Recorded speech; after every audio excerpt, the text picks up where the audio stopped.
What's up, everybody? It's your boy again, the Unabonger, and today I'm bringing you my review of the crowdfunded Indiegogo comic book Jawbreakers Lost Souls by Richard C. Meyer and John Malin and Company. Meyer is the guy behind Diversity in Comics on YouTube, which is now Comics Matter with your boy Zach. Diversity in Comics became big on YouTube because he would talk shit on how bad Marvel comics have become, and comics pros who took offense, they said, well, if our comics are so bad, why don't you put your money where your mouth is and make your own comics? And the short version of that story is, he did, and here it is. Jawbreakers is a group of superpowered mercenaries, and is very much an homage to G.I. Joe and action movies like Predator and Expendables. Lost Souls starts mise-en-scene with the Jawbreakers killing some big damn monster by impaling it on the Eiffel Tower. They get away and are on to their next adventure, which is, after a few pages of setup, fighting a King Kong knockoff and an army of Nigerian gorillas. Pun intended, Richard? I tried to do this review Zach style, off the top of my head, 2 times before this, but I didn't because I wanted to give this comic book a fair shake. But man, I gotta say, the plot of Jawbreakers is paper thin. Maybe this is why I never got into G.I. Joe either, but this comic is basically a bunch of interchangeable characters wasting airtime by identifying themselves over the radio, holding together a paper-thin plot by incessantly rattling off military jargon and light banter.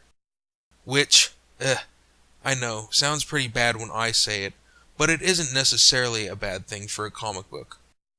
Don't get me wrong, I liked a lot of things about this comic, and ultimately, I think it ended up being a great value for the money with the addition of Jawbreakers Book 1 and 2, which ended up turning this into a pretty substantial graphic novel. This is a professional quality book with great colors, great printing, and I give it an 8 out of 10. However, I am now going to go over some specific problems I have with this comic book. This is not to shit all over this book and the people who made it, but to point out some rough edges that may not be as visible to someone closer to the project. And it is just my opinion, so take it for what it's worth to you. Now, let's get the earliest and most obvious quote-unquote problem out of the way. Richard C. Meyer, the main guy behind this comic, has gained a big following on YouTube, and with that following, he has also gained plenty of detractors, haters, who have called him a racist and sexist and misogynist and every other ist you can think of. And on page motherfucking 2, we're getting into the race-based jokes already, with a black people can't swim joke that kinda seems like such an easy layup that he wouldn't actually say it, but he's decided to lean into being called racist, I guess?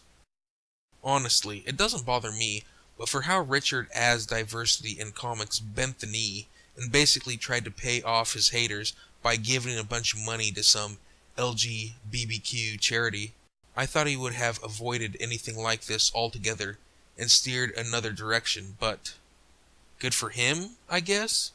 Like I said, it doesn't bother me, but on page 13, we get the most oof instance of this, I would say, when Cuffs announces that he has the power of 1,000 slaves as he's punching knockoff King Kong's eye out. Oof. I mean, I know it's a character saying this and you shouldn't attribute what a character says to its creator and writer, but oof. I want to know if Richard has an N-word pass, and if the next Jawbreakers comic book is going to be an homage of Pulp Fiction, or maybe Reservoir Dogs, whichever one they say the N-word in more. Now, I will say that starting on page 17, the homage to the Fastball Special, which is when Colossus would throw Wolverine in Uncanny X-Men, this homage is one of my favorite in the book, and I think the most well done, as it's not actually a direct homage. From what the maneuver is called to how Cuffs as the Colossus stand-in throws our Wolverine stand-in, Silkworm, to what Silkworm says as the cool guy phrase, which is ya boy, which is Richard's catchphrase. Yeah, it could be a little cringe, but I think it actually works and like it a lot. There's at least one other spot in this comic where Zach does this callback to something else. He does the Arnold, "I'm here, do it now, kill me" line from Predator, and oof, it's cringe. Sorry man, maybe it's just me, but I'm guessing not. But man, that just did not work. And as Meyer gets more experience writing, I think he's gonna quickly find out that his dialogue, while realistic and not bad, his dialogue, it just doesn't quite work. And it's because comic books don't actually work with real dialogue. There is a lot of dialogue that's just, My guess is it was just a placeholder, and then he never thought of anything better. A lot of space on the page was wasted on interchangeable characters identifying themselves on the radio. There are a lot of jokes in here that just don't really land. Like if you heard them in real life, you just kind of go, you know? And then, one of the biggest problems I have starts on page 38. Here we have the main female character, Zashi. She's about to throw a spear at the cyborg leader of the Nigerian guerrillas. There's an underling there yelling, "Look out!" It's all very telegraphed. Then we jump to a different scene, a bunch of other shit goes on, and when we come back, the bad guy has been run through, with no ill effect, and he's snapping Zashi's neck. Whoa, what? We're missing a panel or two here, if not a full page, to really make this scene work. Also, I get that John Malin is a professional comic book artist because he's able to meet monthly deadlines, but there are some real shortcuts put on display here, especially towards the end of the book, that make me kinda regret that he didn't sit at that drawing board a little longer. Like this one. Woof. Way to phone it in, bro. Now, maybe this was a money or space issue when it was originally planned for this entire project to be a smaller book, but when you don't have the same restraints as monthly comics like page count restrictions and getting it out on time, I think the consumers would appreciate a more complete project. Again, this is just rough edge that will probably be corrected in future projects. And again, I'm not trying to rag on it. Overall, I give Jawbreakers an 8 out of 10 as I felt it was pretty enjoyable. Books 1 and 2 were also included. They're good and make the whole book a better value, but they suffer from a lot of the same deficiencies that Lost Souls does. Maybe even more so. Jawbreakers Book 1 was originally drawn by Meyer himself, and was released as a free PDF like a year and a half ago, only to be roasted by everyone who saw it. You can tell it was drawn by a lifelong comics fan like myself. But yeah, Meyer's art was never going to be ready for prime time, and I think that reaction from everybody helped him realize it, finally. But for completeness sake, including it with this book was a nice touch, and the guy who remastered it, Simon Bennett, made it a lot more tolerable to look at, maybe actually even good enough to deserve to be published, which is really quite an accomplishment. The art is kind of 80s style, kind of Tom Scioli-esque, and makes it feel like the Jawbreakers have been around for longer than they actually have. Again, the story is a bit of a mess, but I'm glad it was included. And Book 1 directly continues into Book 2, which is where this story really starts to unravel and becomes a real mess and kind of collapses in on itself. Meanwhile, the artwork from Kelsey Shannon is arguably the best in the whole book. One of the things kind of holding up the tenuous structure of these books is a reliance on comic book tropes and the reader understanding that.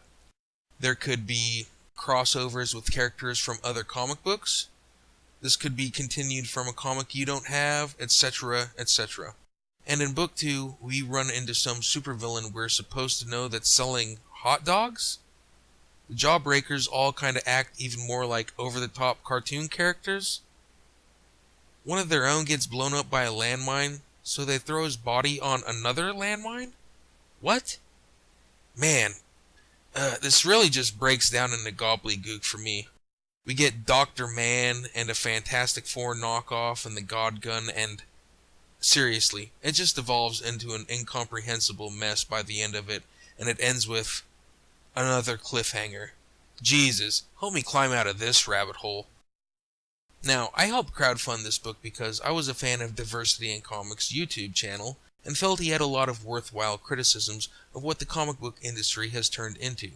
And I wanted to support him on this project because I thought, come on, he can't do any worse than Marvel right now. You could call me a member of Comicsgate, except now, it's been so long since I crowdfunded most of these comics that I almost don't really give a shit about any of them anymore. The excitement is gone for me. dissipated into nothing through time. I haven't really been spending much on comic books for a while now, and I can't say I've been missing it, Bob. These Comicsgate books may have been able to step in and take the place of what Marvel and DC have been putting out. There's been such a delay, for me, it's killed any momentum that Comicsgate had. Yeah, I'm definitely going to read the comics I crowdfunded, but using this as a way to get comics on a regular basis? And that fucking price. Gambling 25 or 50 bucks on a, most likely, single comic book that may come out a year later, or really, God knows when? No thanks, it's not for me. I kinda thought the point of shilling out too much money on crowdfunding was so self-publishers could get their comics into stores like the rest of the industry. Like you're basically overpaying so they can become more legit with payola or bribery or some shit to get wider distribution. But that doesn't really seem to be what these Comicsgate creators are actually going for. I'm still waiting on Cyberfrog and Buffalo Bill, but after that, if I can't order it from Midtown Comics, I'm not really interested. I thought one of the complaints of Comicsgate was how expensive comics are now. Shit, at least Marvel isn't charging 25 bucks a book. This turned into a much better deal as more people funded it. However, a trade paperback this size would probably cost you 15 bucks in a comic shop instead of 25.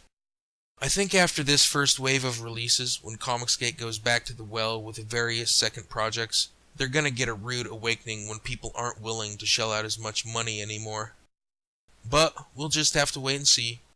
There are just some kind of half-assed business practices that Richard does that really turns me off from buying anything from him again. For instance, he put out this crowdfunded project first, then he put out a second one called Iron Sights, and fulfilled that one first. Now, while he did supposedly have a good reason for doing that, he said he wanted to fulfill a smaller project first, so fulfilling Jawbreakers would go more smoothly. While there kind of was a good reason for it, I still felt like I was getting fucked, and I didn't like it. Plus, let's be honest, this comic probably would have come out in the time Richard quoted if he hadn't cut the line with Iron Sights first. Ultimately, I liked Jawbreakers. It was a professional comic book, and I give it an 8 out of 10. But if Richard C. Meyer ever wants me to buy another comic from him again, he needs to put it out at a price point and in a time frame where it doesn't feel like I'm getting fucked. That's all I got for you this time, guys. If this is your first time watching a Humane Garbage video, do me a favor and be sure to slap the subscribe button and tickle the bell to get notifications of new videos. And make sure you smash that motherfucking like button and leave a comment below to help me get my daily dose of dopamine. Follow me on Twitter at the Unabonger to get jokes, hot takes, and rants in real time. And follow the official social media accounts of Humane Garbage at Humane Garbage on both Twitter and Instagram. Stay tuned for another video from Humane Garbage, and as always, remember to hit the pipe harder than you hit your wife and kids.